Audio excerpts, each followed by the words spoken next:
spesial di konteks ini kan sama dengan berkebutuhan khusus kan gitu. Jadi kalau spesial tetap spesial ya. Special education kan kalau anunya kan bahasanya kalau SLB kan gitu. Tapi kalau bicara potensi ya masing-masing anak membawa potensinya sendiri-sendiri. Terus tinggal bagaimana kita sebagai praktisi dan akademisi atau sekolah atau guru ya bisa memaksimalkan apa tidak.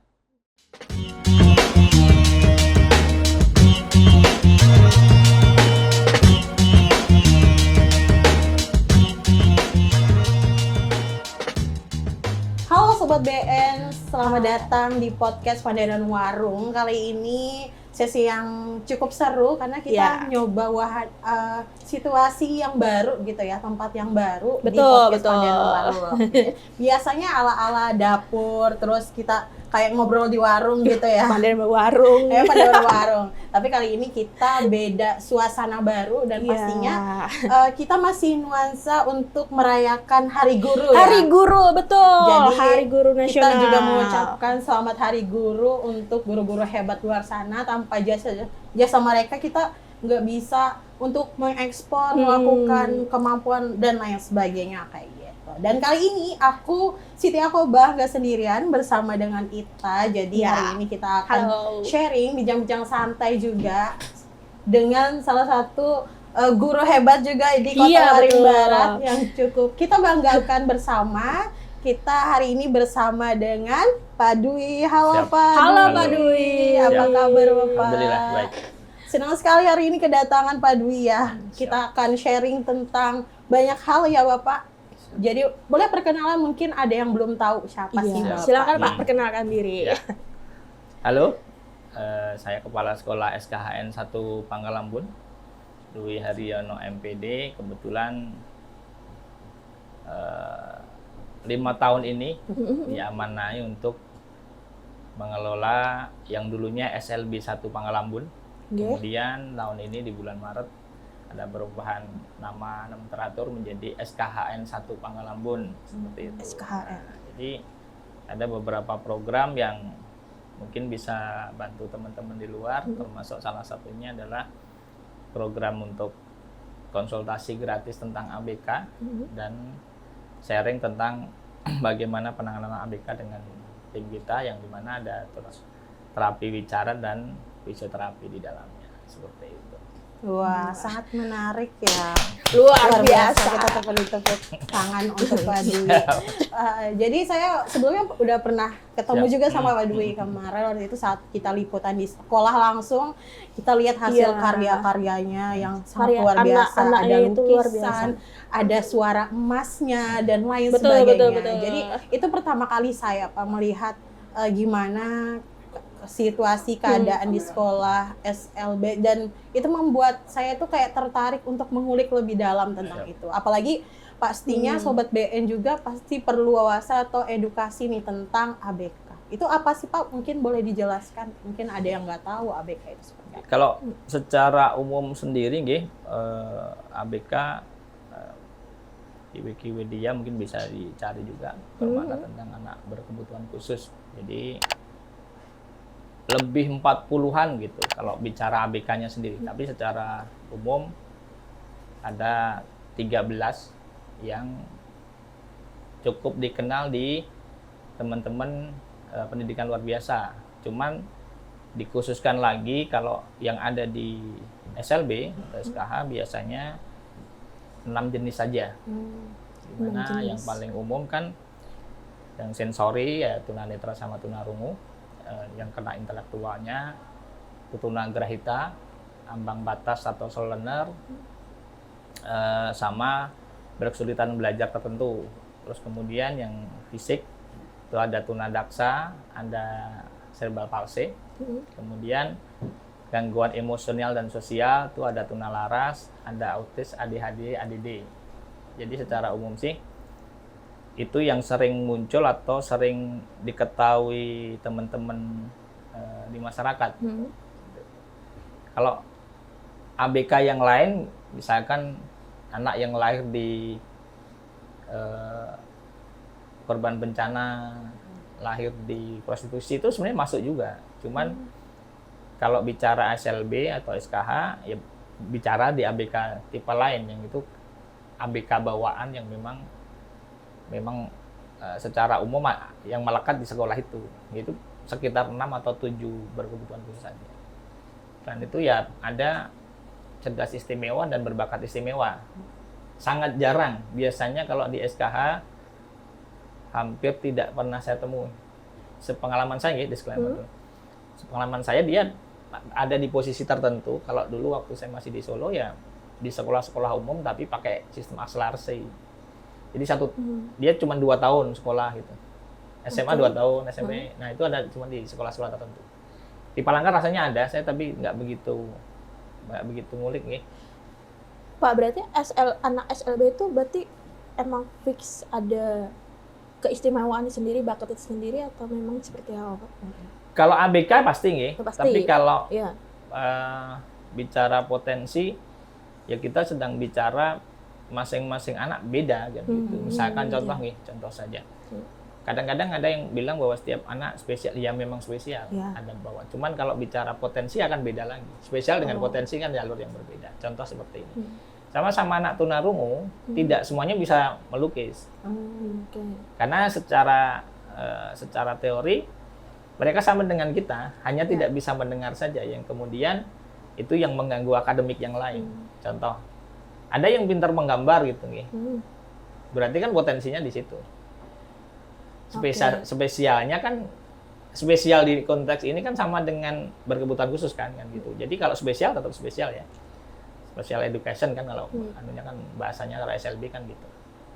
Tapi kalau bicara potensi ya masing-masing anak membawa potensinya sendiri-sendiri.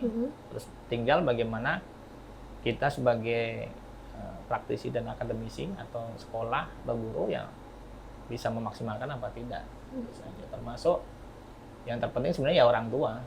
Karena kalau potensi sebesar apapun anak ABK-nya gitu, orang tuanya tidak support ya percuma.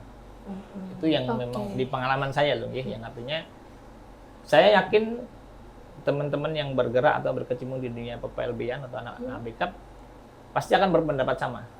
Kalau memang benar-benar urgent loh, bukan asal berteori saja. Karena memang saya berkali-kali temukan kasus yang anaknya bagus, punya potensi luar biasa, kemudian lulus dari SLB, selesai. Itu yang sebenarnya bisa jadi PR sama-sama ya. Karena tidak ya mereka ya bahasa saya ya objek saja, subjeknya kita. Bagaimana kita memaksimalkan potensi dan membantu potensi itu terus berkembang dan bertumbuh, itu saja. Kalau selebihnya ya mereka ya hanya sekedar punya potensi saja, tidak kemana-mana. Itu poinnya di situ.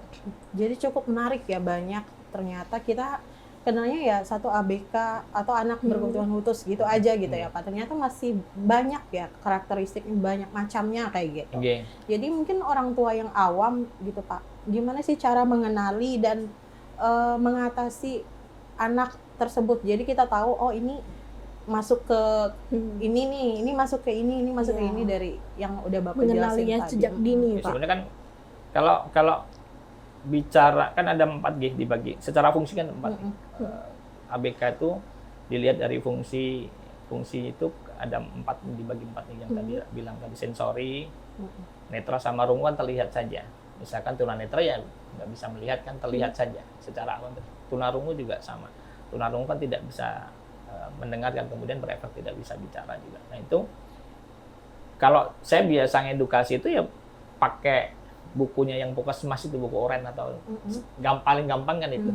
Komparasi di umur-umur itu kan, kalau memang di umur yang sama dengan buku oren itu tidak sama dengan tumbuh kembang yang normal, ya berarti seharusnya di umur 1-2 tahun itu sudah harus dibawa ke dokter anak gitu loh, untuk diperiksakan ada apa nih. Misalkan contoh nih, anak 1 tahun kalau digoda atau di apa, bahasa Jawa dililing atau apa ya, kalau di sini saya nggak tahu. Itu kan digodain lah gitu ya. Itu kan sudah respon harusnya. Harusnya ya. Ya kalau dia tidak respon, kemudian dipanggil namanya tidak nengok, itu seharusnya sudah orang tua sudah harus curiga sebenarnya. Harus tanya ini ya. Iya. Oke. Karena di beberapa tipikal anak tuh sebenarnya sudah kelihatan, apalagi kalau waktu saya belajar dulu di S2 nih. Ada namanya deteksi dini. Deteksi dini itu kalau di yang saya pernah baca di Amerika tuh dari kandungan tuh sudah kelihatan. Dari kandungan sudah kelihatan. Sudah kelihatan. Dia misalkan Seperti apa, Pak? di scan otak waktu yang di kandungan tuh misalkan oh ini kok otaknya kecil nih, berarti larinya ke grahita gitu ya. Jadi treatmentnya apa nih? Itu sudah. Lah kita kan enggak kan? Kita masih yang berkutat di kalau sudah lahir nanti bagaimana nih, dan parahnya lagi setelah itu ada istilah denial ya, yang kemudian sudah tahu anaknya bermasalah nih gitu. Tapi kemudian berpikir bahwa enggak apa-apa kok anakku kok gitu. Misalkan contoh nih yang kasus banyak sekarang ini kan speech delay ya. Kalau di teori saya, karena saya orang lapangan, speech delay itu efek dari ABK. Efek dari ABK. Jadi kalau mau mentreatment atau menterapi terapi bicara, yang dicari tahu itu dia masuk di ABK tipe apa dulu. Baru nanti muncul treatment yang benar gitu loh. Karena kalau tidak seperti itu maka kan lepas semua. Contoh ya. Yang paling mungkin anak menjadi speech delay itu apa? Pertama ya grahita, AQ-nya kena. Yang kedua autis, yang serumpun tadi. Terus yang ketiga ya tunarungu bicara. Ya, ini masuk di mana nih? Treatmentnya beda-beda. Contoh tunagrahita ya, tunagrahita kan kaitannya dengan AQ. AQ itu berarti kan butuh pengulangan. Jadi metode drill yang paling bisa, misalkan gitu. Nah kalau di awal dikiranya anak ini nggak ada masalah otaknya nih gitu. Terus diajari norma kayak anak biasa ya nggak akan dapat. Tunarungu juga sama. Tunarungu kan pintunya kan bahasa isyarat ya. Sama terapi bicara yang lebih intens gitu. Otaknya nggak ada masalah. Tapi karena tidak bisa mendengar tadi, treatmentnya akan jadi beda dengan yang tunarungu. Dengan tunagrahita, sorry. Terus yang ketiga misalnya autis. Autis kan dia bermasalah di perhatian, terus kemudian di sosial, emosional kan gitu. Nah ini kan pintunya juga beda lagi. Bagaimana penanaman konsep. Artinya dia tidak bisa ngomong atau terlambat karena yang masuk ini dia tidak paham gitu loh. Nah di situ kan ya yang pertama kali harus sadari kan tetap orang tua kan. Dan itu sejak dini. Setahun 2 tahun awal itu orang tua sadar untuk bagaimana memberikan treatment yang benar gitu. Maka kemudian di usia 5 sampai 7 tahun itu perkembangannya sudah luar biasa. Tapi kalau fase emasnya itu lepas, ya sudah selesai. Maka sering saya ketemui sisah seperti ini misalkan. Dia baru sadar anaknya sudah belasan tahun nih. Baru masuk SLB, ya udah selesai tuh. Itu susahnya minta ampun tuh. Itu bahkan baru mulai kadang-kadang nama saja anak itu enggak paham. Nama saja dipanggil nggak nengok. Dia karena penanaman konsepnya sudah salah duluan. Nah itu yang sebenarnya kenapa kami punya program, saya pribadi punya program konsultasi gratis ya sebenarnya itu arahnya. Saya ingin bantu masyarakat untuk apa ya terima saja dari awal gitu. Karena memang tidak terima juga nggak akan merubah apa-apa tuh. Terima keadaannya kalau anaknya seperti itu. Dan tidak salah, yang pertanyaannya kan gini, salah siapa anak menjadi ABK? Kan itu pada pertanyaan. Karena orang tua sangat penting, berperan penting gitu. Iya, dia subjek utama. Iya. Sekarang saya mau balik tanya nih. Anak lahir ABK itu salah siapa juga? Nggak ada yang bisa disalahkan. Kalau kan ada takdirnya sendiri-sendiri. Bahkan di berbagai forum saya selalu tanya seperti ini. Ada yang masih ingat nggak dulu waktu mau lahir itu minta jadi apa? Gitu. Pasti responnya yang nggak ada apa, yaitu dia sama. Anak ABK kan sama kan? Ya kalau dia bisa minta, dia akan minta jadi anaknya Jokowi ke anaknya. Jangan mereka Pak, ya kami kan? juga. Ya makanya kan juga. Artinya kan tidak fair toh kalau kemudian ini anak disalahkan atau tidak diterima atau kemudian dikucilkan. Ya tidak fair dong. Sedangkan dia juga bawa takdirnya sendiri sama dengan kita kan. Ya kebetulan saja kita normalkan. Oh, gini gitu. Misalkan saya nih kebetulan saja saya seperti ini. Ya takdirnya seperti ini bukan karena yang saya hebat, tidak. Anak ABK juga sama. Kebetulan saja dia lahir di rahim siapa kan gitu dengan kondisi itu yang kemudian akan jadi masalah kalau orang tuanya tidak terima. Karena orang tuanya kemungkinan besar kan mati duluan toh. Iya kan? Dan dan anak ini nanti siapa yang akan merawat? Sedangkan kalau diterima dari awal di fase anaknya masih yang fase emas loh ya, di usia di bawah 5 tahun atau balita, itu progresnya akan lebih bagus. Saya ada satu cerita yang lumayan ekstrim lah. Saya ada nyebut nama enggak apa-apa. Jadi ada satu keluarga yang 3 bersaudara. Kakak pertama itu jadi poluan, kakak kedua jadi pastor, yang terakhir yang kebetulan ADD itu, attention deficit disorder gitu. Itu masih gangguan sosial emosional tadi. Yang akhirnya gangguan bahasa dan sebagainya kena semua. Sebelum masuk ke SLB, dia kalau tantrum itu dia bisa gulingkan apa-apa gitu. Bisa yang lemari dibanting, pokoknya mecahin apa-apa lah, ekstrim lah gitu. Dan tidak bisa dilepas, dia harus dipengawas terus. Kemudian waktu itu pertama kali ada SLB di Tamiang itu atau di Barat ini 2006, agak lambat. Jadi tidak disalahkan juga ya anak. Jadi dia anak itu sekolah itu sudah lumayan lambat, umur 10 atau berapa saya nggak lupa, sekitaran itulah. Masuk itu dia punya luka tuh nggak sembuh-sembuh. Ya memang karakternya gitu ya, dikorek-korek. Dia punya nggak rasa sakit. Kemudian kadang-kadang ludahi orang, mukul, terus kemudian ngomong tidak beraturan, ya kayak speed delay tadi lah. Ngomong tuh nggak ada artinya. Nah, kalau sebenarnya anak itu dari awal treatmentnya benar, sebenarnya di umur 6-7 tahun itu dia udah lumayan bagus. Buktinya apa? Pada saat saya pegang nih, anak itu lulus SMA itu sudah bisa 3 kata yang nyambung. Yang awalnya nyebut orang aja salah. Dia bisa ngomong, "Pak, beli pentol." Artinya sebenarnya anak ini bisa di-up lebih maksimal lagi kalau fase umurnya tidak terlewat gitu, fase anunya. Kan secara teori kan 80% informasi itu didapat di umur 0 sampai 5 kan? Iya. Sisanya yang 20% kan ada satu kembang kan? Nah, sama di ABK juga sama. Kalau di fase 0 sampai 5 tahun ini maksimal, sisanya ini tinggal betuli saja. Termasuk yang paling mendasar ya toilet training gitu ya. Di autis atau di anak-anak yang Down syndrome atau anak-anak yang IQ-nya di bawah 30 pun. Teorinya kan anak di bawah 30 itu kan tidak mampu latih.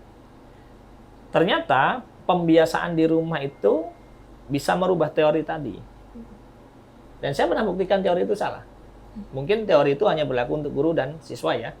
Pada saat saya melibatkan orang tua, satu anak murid saya waktu di Bartim itu dia sudah bisa toilet training dengan bagus. Sedangkan anak itu double handicap, tunagrahita berat plus autis berat. Kalau bicara teori nggak bisa diapa-apakan itu. Nah makanya saya punya keyakinan dan saya berani bertanggung jawab untuk itu ya karena saya memang riset terus gitu loh. Ini salah nih, teori ini salah nih. Makanya saya berani bilang bahwa anak ABK itu objek, subjeknya orang tua dan guru atau sekolah. Ya karena itu tadi saya punya banyak pengalaman basic yang kemudian banyak perubahan yang memang lebih signifikan ketimbang kalau kita hanya face to face dengan siswa gitu. Makanya kalau di SLB saya yang paling utama ya chemistry dulu dengan orang tua. Saya tidak pernah bilang anak ini harus bisa baca tulis. Saya tidak pernah tuntut itu. Saya selalu bilang bahwa beri bahagia mereka pada saat di sekolah sudah sesimpel itu. Bisa baca tulis itu bonus, tapi tetap diupayakan kalau memang IQ-nya di atas 50 karena teorinya pasti bisa. Kalau tidak bisa berarti kesalahannya di treatment atau di metode atau ya kamu yang malas gitu aja sudah. Sesimpel itu nggih. Sebenarnya kalau bicara ABK ya bicara kesadaran sekitar ya terutama orang tua dan guru. Itu saja sih. Yang lain sebenarnya sambil jalan saja karena memang beda ABK beda treatment, Mbak. Beda dengan sekolah umum ya. Sekolah umum kan berlaku kurikulum, contohlah kurikulum mendalam gitu ya. Satu materi bisa buat sama-sama nih. Kalau di ABK, satu anak ya satu treatment. Satu program. Per anak. Makanya kalau di SLB atau di SKH itu kan rasionya 1:5. Nah kita itu di Kalteng tuh udah banyak yang ekstrim. Tempat saya itu ada yang 1:10. Ya karena kekurangan, mau tidak mau kan. Nah itu yang kemudian tambah mempersempit peluang untuk anak berkembang dengan baik.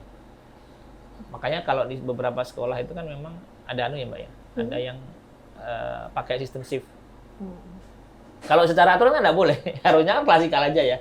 Tapi di kita mau tidak mau pakai sistem shift. Itu yang lebih jalan lah gitu. Kalau di Kobar sendiri Pak, dari risetnya Bapak nih ada berapa total ABK di Kobar sendiri? Dari risetnya Bapak nih ya? Kalau SLB dulu aja ya. Nggih. Kalau SLB sendiri, kalau tempat saya 109 SLB 2 itu kalau tidak salah SKH 2 94 atau 95 gitu. Kalau SKH swastika 23 230-an lah. Itu yang di SLB ya. Tapi kalau yang di sekolah umum, kalau yang kebetulan kan baru dengan SD nih yang memang sudah jalan programnya. Sampel kemarin yang sudah masuk kan LADA. Dari 30 SD itu masuk 146. Itu pakai indikator tidak bisa membaca rentang kelas 2 sampai kelas 6. Pakai indikator itu nggih. Jadi yang paling gampang karena gini. Nanti bisa aja dicari teorinya.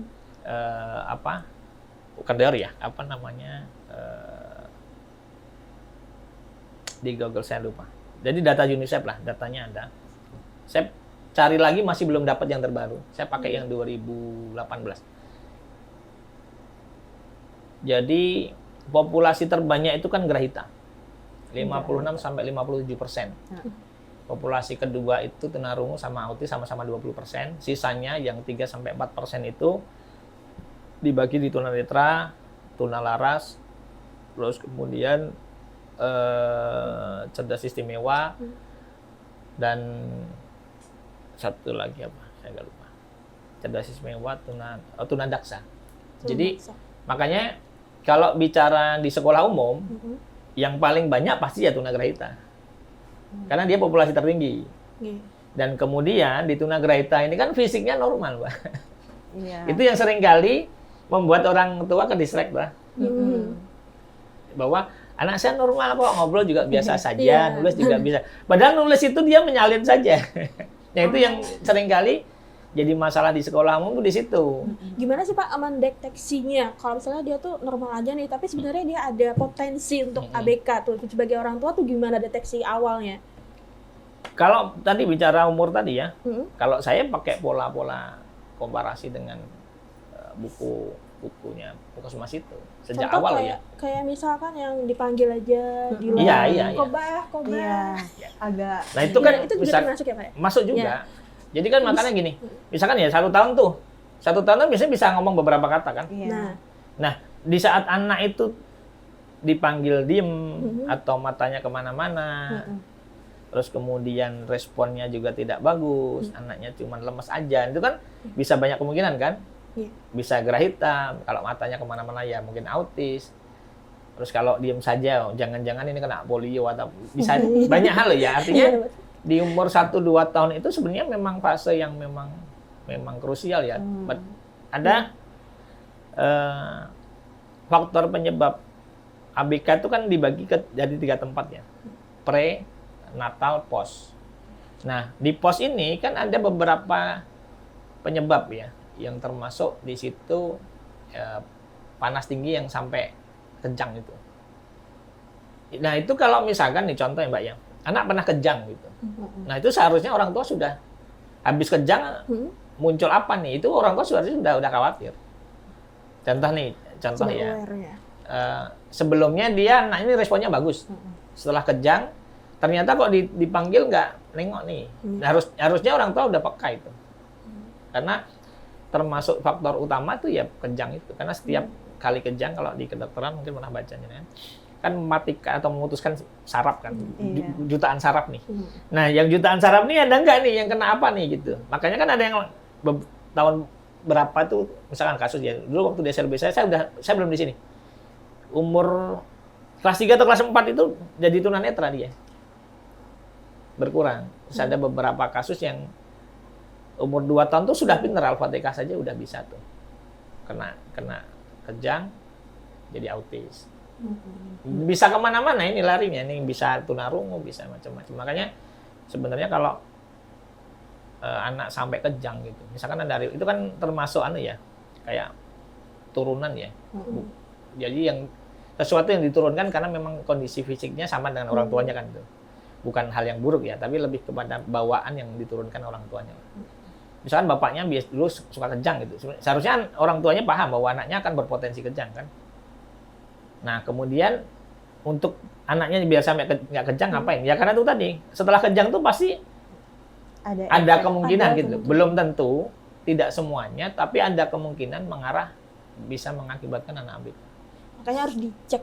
Iya, makanya pada saat orang bertanya mulai berapa atau ciri-cirinya apa, ya itu tadi cari tahu dulu penyebabnya yang bisa mengarahkan ke situ apa.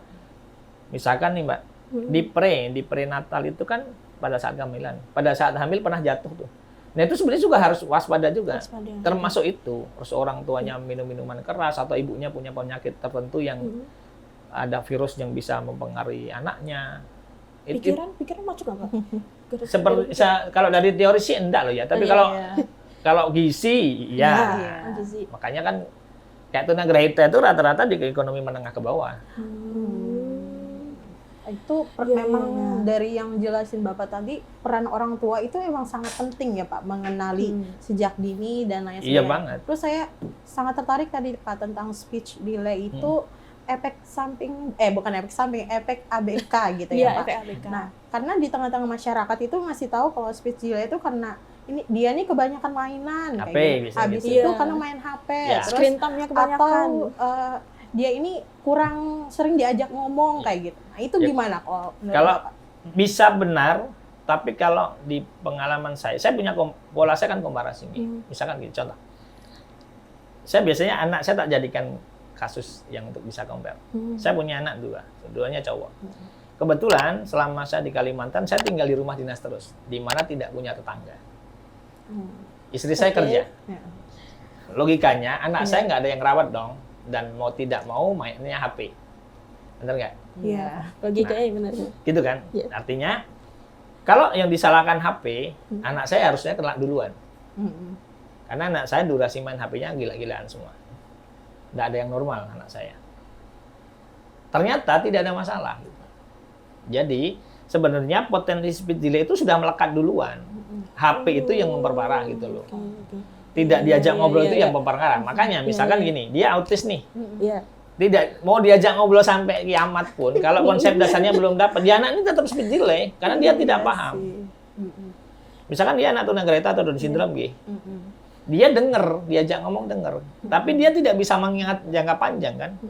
Ya secara otomatis memori tentang kata, tentang kalimat yang dia serap untuk disimpan, untuk dilontarkan lagi kan juga terbatas. Nah jadi sebenarnya kalau di pengalaman saya, balik lagi disclaimer dulu ya, ini pendapat saya yang berdasarkan praktisi juga, bukan asal ngomong, bahwa terjadinya speech delay itu ya diawali dari dia ABK dulu. Rata-rata loh ya, tidak 100% itu benar tidak. Memang ada beberapa kasus yang memang speech delay itu ya karena kebiasaan yang salah. Misalnya jarang diajak ngomong gitu. Atau tidak, sosialisasinya tidak ada gitu. Tapi itu tidak bisa juga dijadikan alasan bahwa itu benar. Karena banyak kasus yang terjadi, tidak ada masalah tuh gitu. Bahkan saya buktikan dengan anak saya loh ya. Anak saya yang kecil itu memang tidak punya teman. Di rumah itu kalau sudah pulang ya dia pegang HP aja. Bahkan anak saya bisa nulis itu gara-gara main HP. Gara-gara dia game online, chattingan gitu. Terus kemudian kreativitasnya berkembang gara-gara HP. Bukan berarti saya membenarkan main HP loh ya. Tidak loh ya. Saya tetap saja HP salah nih. Bagaimana kita bisa kontrol. Tapi kalau ada orang bilang bahwa speech delay itu karena kebanyakan main HP, pasti saya bantah gitu loh. Karena kenyataannya tidak semua anak dengan main HP kemudian speech delay kan. Tapi memang secara teori di bawah umur 2 tahun itu berbahaya. Karena radiasi buat matanya, kemudian informasi yang masuk di otaknya macam-macam, memang benar ya itu ada risetnya, monggo lah itu dipakai. Cuman di kondisi kita real di Indonesia, seberapa sih gitu bisa berpengaruh? Ya kalau saya sih, kesadaran orang tua untuk selalu backup anaknya untuk berinteraksi, untuk ajak ngobrol itu juga jadi poin penting. Tapi yang terpenting adalah pada saat anak terlambat, kalau saya periksakan dulu, dipastikan dulu ABK apa tidak. Karena di situ akan muncul treatment yang benar ya dari situ. Kalau ternyata normal, alhamdulillah kan. Berarti kebiasaan sebelumnya ini yang dirubah. Bagaimana kan mau dirubah yang mana nih misalkan, oh ternyata HP nih gitu. Oh ya sudah, bagaimana treatmentnya HP ini berkurang sedikit demi sedikit, diganti dengan kegiatan sosial yang benar gitu. Contoh ya, misalkan gini, ini fakta yang memang sering tak ungkap di publik ya pada saat saya jadi narsum. Saya kan beberapa kali ngisi di parenting ya. Saya pindah ke sini 2020. Anak saya pindah ke sini kelas 5. Saya ikut tren dong bahwa main HP salah gitu ya. Bener kan? Jadi waktu itu saya batasi 2 jam saja untuk main HP. Ternyata anak saya nyolong-nyolong. Lu juga anak-anak ya. Nah, sekarang pertanyaannya main HP sama nyuri waktu, tidak komit dengan kesepakatan itu bahaya mana? Itu pertanyaannya. Tidak komit. Tidak komit, Tidak kan? komit. Bohong, tidak komit itu lebih berbahaya dari Iya. pegang HP dong. Iya. Maka kemudian saya cuma tanya saja, Le maunya bagaimana? Hmm. Ya karena takut kan. Mm-mm. Ya saya bilang, ya sudah, kamu boleh main HP, Hmm. tapi asal azan ke masjid, kalau dapat tugas dari sekolah selesaikan dulu. Saya cuma bilang gitu saja. Iya. Hmm. Dia tetap main HP loh ya. Iya. Jadinya apa? Ranking 1. Anakku pindahan dari Bartim kampung pindah ke kota ya, hitungannya kobarkan kota. Ranking 1 sampai lulus. Kemudian di MTS-nya ternyata dia ikut basket. Oh. Kemudian Iya, HP-nya iya. ini tersingkir sendiri. Iya, iya. Nah, tereliminasi dengan kondisi kegiatan-kegiatan sosial yang dia Yang dia senangi. ikut. Makanya saya punya Nah. teori bahwa Nah, pada saat anak main HP, bukan salah HP-nya, bukan salah anaknya. Orang tuanya ya harus koreksi dulu. Kamu di mana perannya? iya. Kamu yang harus bikin sesuatu untuk bikin anakmu menyukai hal lain yang lebih asik. Dan ternyata sebenarnya anak-anak itu lebih asik main dengan temannya. Yes. Itu fakta loh ya. Iya. Itu fakta yang tidak bisa terbantahkan. Bahkan anak saya yang kecil main HP gila-gilaan, Mbak. Ketemu temennya main-main aja dia. Main hujan-hujan apa tuh lebih seneng Tetap. dia. Tapi pada saat ada temennya main HP dong. Iya. Memangnya kita bisa bantu dia untuk ngobrol terus? Nggak bisa toh. Nah kalau saya ya itu tadi ya, artinya memang apa nggih? Ya mau tidak mau perkembangan zaman, perkembangan teknologi juga tidak bisa disalahkan toh. Ya kita saja yang bagaimana ngelola itu, sama dengan misalkan gini, Mbak. Kita bisa nyari informasi apapun di AI atau di Google atau di ChatGPT atau apalah yang sekarang lagi tren lah gitu. Dan itu pasti valid kan? Karena dia ngambil data itu dari semua rangkuman yang dipunyai Google kan. Database-nya sudah banyak banget tuh. Kita akan kalah kalau kita tidak punya rasa, tidak punya soul, tidak punya empati atau tidak punya pengalaman teknis untuk kemudian mengedukasi orang. Makanya kalau saya lebih bicara praktisinya daripada teori-teori yang kemudian kamu bisa saja nyari materi itu di mana saja. Tapi kalau pengalaman itu yang akan jadi membedakan peran kita dengan hal-hal yang memang tidak punya rasa itu ya. Itu yang seharusnya sama-sama kita anu loh ya. Nah itu tadi, jadi balik lagi kalau mau tahu anak kita ABK apa tidak, gitu. Yang hal yang paling gampang itu tadi dari umur 1 tahun, 2 tahun awal itu kita sudah pantau dengan buku-buku yang buku cek kesehatan di puskesmas itu paling gampang saja. Saya biasanya pakai hal yang paling gampang saja. Nggak usah ribet loh ya. Kalau tidak sesuai dengan fase itu, ya sudah. Buku Sudah. pink itu ya, Oh, Mas? Iya, Iya. itu kan ada tuh. Iya. 1 sampai berapa bulan harusnya Iya, udah bisa apa. Deteksi Sudah. dini gitu. Jadi itu pasti relate itu.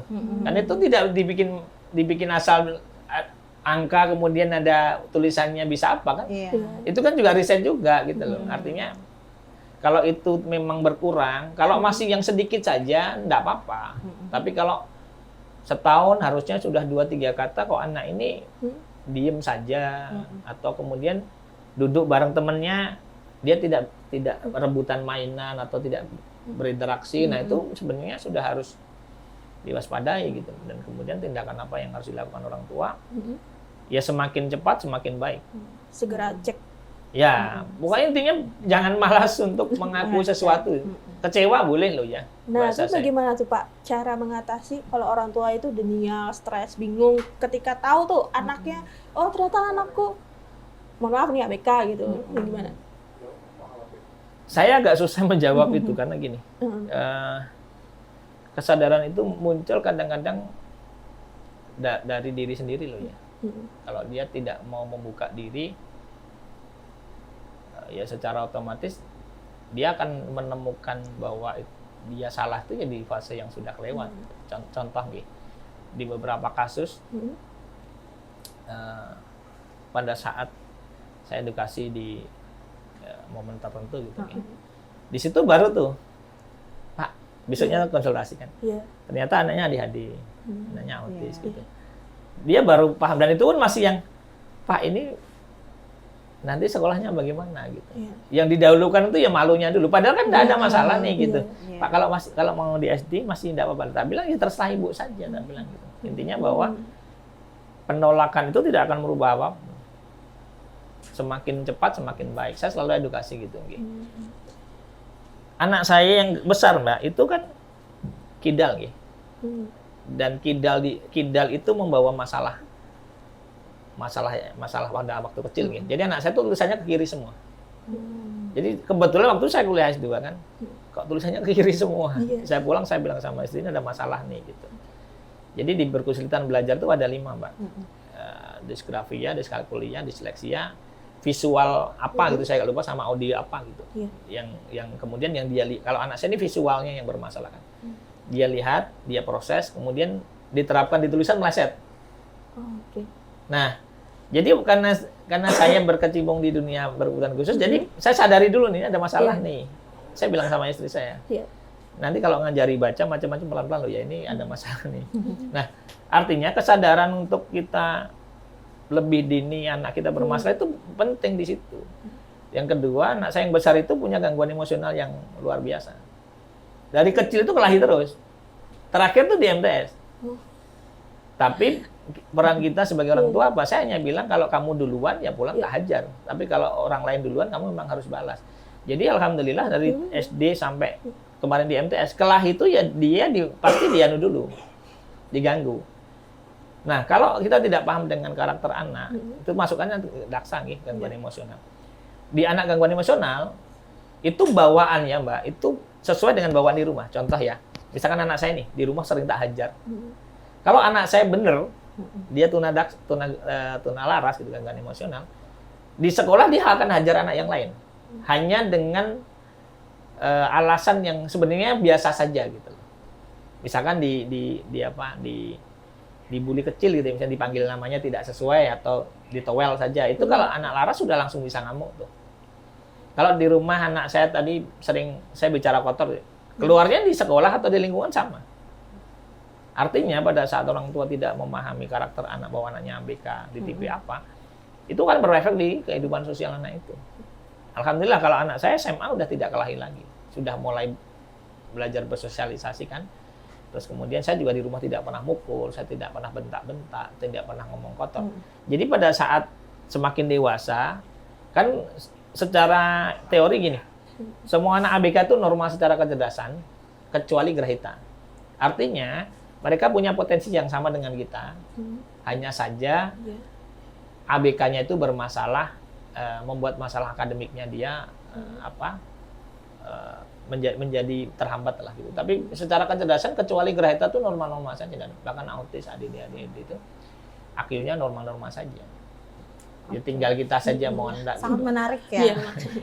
Kalau kita ngomongin pasti akan panjang sekali, tapi mungkin ada satu pertanyaan terakhir Pak dari saya. Tadi orang tua mungkin dari awal gimana mengenal, tadi mungkin sudah dikasih tahu juga, dan mungkin dia udah sadar nih anaknya ABK dan lain sebagainya. Kemudian cara mereka untuk menggali potensi anak ABK atau bakat anak mereka itu seperti apa? Sebenarnya kalau bicara yang pasti loh ya, tetap kan psikolog dulu. Jadi yang boleh memutuskan atau melegalisasi istilah itu ya psikolog. Psikolog. Okay. Bahkan kami tidak boleh. Kami kebutuhannya hanya untuk memberikan treatment yang tepat saja. Contoh, saya bilang tunagrahita di murid saya. Kalau tidak ada legalitas dari psikolog, maka kemudian saya juga harus hati-hati menjelaskan. Karena bukan ranah saya. Meskipun saya belajar itu dari belajar itu di bangku kuliah. Memang kami dapat psikologi anak luar biasa. Jadi memang bagian kami sebenarnya. Tapi secara legalitas tidak boleh.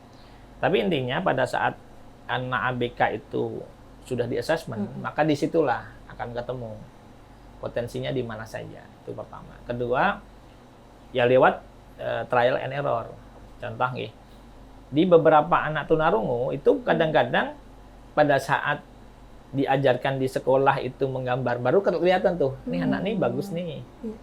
Di tunanetra juga sama Mbak. Kadang-kadang kita random saja gitu nggih. Iya. Anaknya suruh ngaji gitu. Pas tahu-tahu anaknya, bagus nih suaranya nih. Iya. Nah, jadi ditemukannya itu kadang-kadang tidak sengaja atau memang diarahkan. Tapi kalau saran saya untuk ABK memang tidak dipaksa. Lebih bagaimana kita mengarahkannya lewat pelajaran apa atau di sekolah apa dia nanti ada berkembang. Kalau saya pakai pola itu nggih. Misalkan kita ngadakan lomba 17-an nih. Nanti terseleksi tuh. Oh, nah. Nanti bakal temu sendiri Nah, ya, anak-anaknya ya? nih. Jadi Secara nanti alami sudah ya. ada programnya nih. Iya. Contoh nih, kalau punya saya kan ada program nyanyi, Iya. terus ada program custom painting, terus ada yang ini yang terakhir hidroponik nih. Ya, nanti anak ini mau dikemanakan nih? Oke. Nah, bagaimana sekarang pertanyaannya adalah kalau orang tua denial terus anaknya tidak disekolahkan gimana potensinya? Nah, gitu tadi. Karena memang ya anak itu kan hanya bahasa saya objek ya. Subjeknya kan kita. Makanya ya pintu utama untuk memaksimalkan potensi ya orang tua terima dulu. Itu tidak bisa ditawar lagi. Selebihnya tinggal sekolah dia atau guru dia bisa memaksimalkan potensinya dengan program-programnya apa tidak. Nah, itu hal lain. Tapi yang terutama setidaknya kalau orang tua terima kondisinya nggih, setidaknya anak itu akan bisa lebih mandiri saja. Itu hal yang paling minim nggih. Karena sekali tidak terima dan kemudian treatmentnya salah, ya selamanya akan jadi beban. Terutama di anak autis dan anak tunagrahita berat. Itu kalau dari awal tidak dibiasakan untuk mandiri, tidak jadi apa. Jadi kalau ada istilah SLB itu sekolah untuk orang gila, mungkin pernah dengar ya.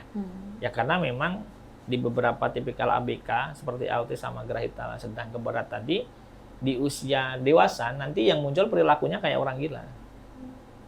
Ya karena kan memang tidak ada kontrol norma kan gitu. Dia tidak paham tentang norma-norma dan mengkalkulasi salah benarnya kan juga tidak seperti kita. Di autis lebih parah lagi kan kalau konsep dasarnya tidak masuk kan dia hanya lakukan apa yang dia mau saja. Maka kemudian yang muncul di mata masyarakat orang awam ya kayak orang gila. Jadi stigma untuk SLB itu ya wajar kalau edukasinya tidak selesai.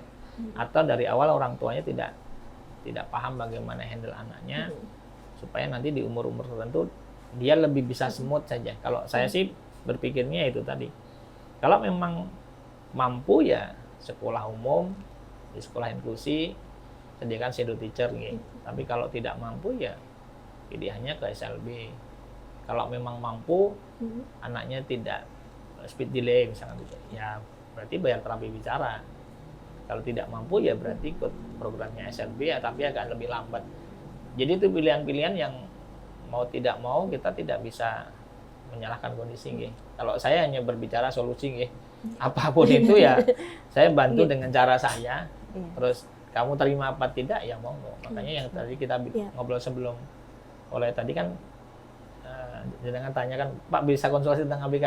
Dan padahal itu memang program saya nggih. Selama saya di sini memang saya buka konsultasi gratis. Oh, berarti bisa nih orang tua di Kobar ini bisa konsultasi ke Bapak gratis. Gratis.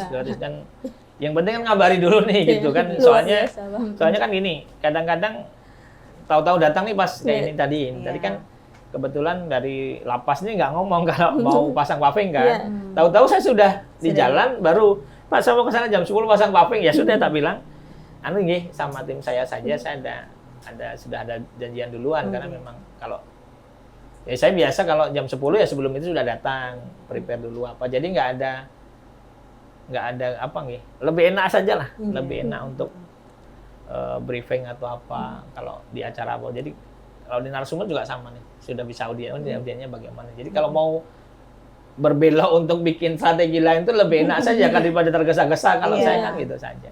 Jadi itu nggih kalau bicara ABK kesimpulannya adalah bicara komitmen orang tua dan guru, bicara empati, bicara tentang kesadaran bagaimana menerima sesuatu sesuai takdirnya Allah. Saya tidak sedang bicara agama, tapi bicara bahwa semua orang sudah ada takdirnya masing-masing dan tidak bisa memilih takdirnya mau jadi apa. Maka kemudian ya saya punya harapan besar untuk teman-teman atau masyarakat yang kebetulan gitu loh, qadarullah mendapatkan amanah anak ABK ya lebih legowo saja, karena memang diterima atau tidak terima juga tidak akan berubah apapun. Iya. Tapi kalau menerima kondisi yang ada, kemudian bersyukur, ya insya Allah itu akan lebih baik saja.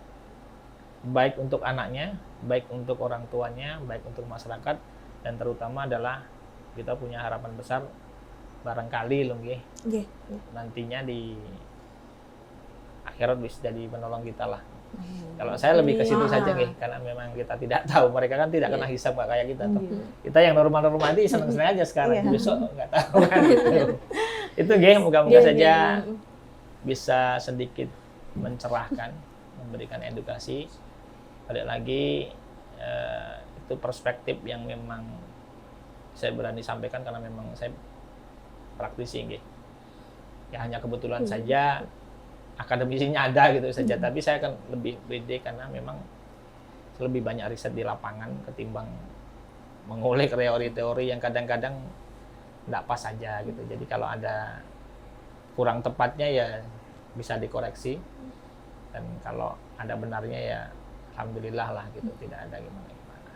Itu Oke, Iya. luar Siap. biasa sekali. Gimana menurut kita pembahasan kita hari ini? Luar biasa Siap. sekali bahasanya. sambil minum Aduh. ya. Silakan Bapak. Iya, silakan. Jadi kami makasih sekali Bapak Dwi sudah menyempatkan hadir di podcast Pandai Mewarung dari Borneo News. Iya. Pastinya Sobat BN semua dapat wawasan Siap. baru, dapat insight baru dari apa yang kita bahas hari ini.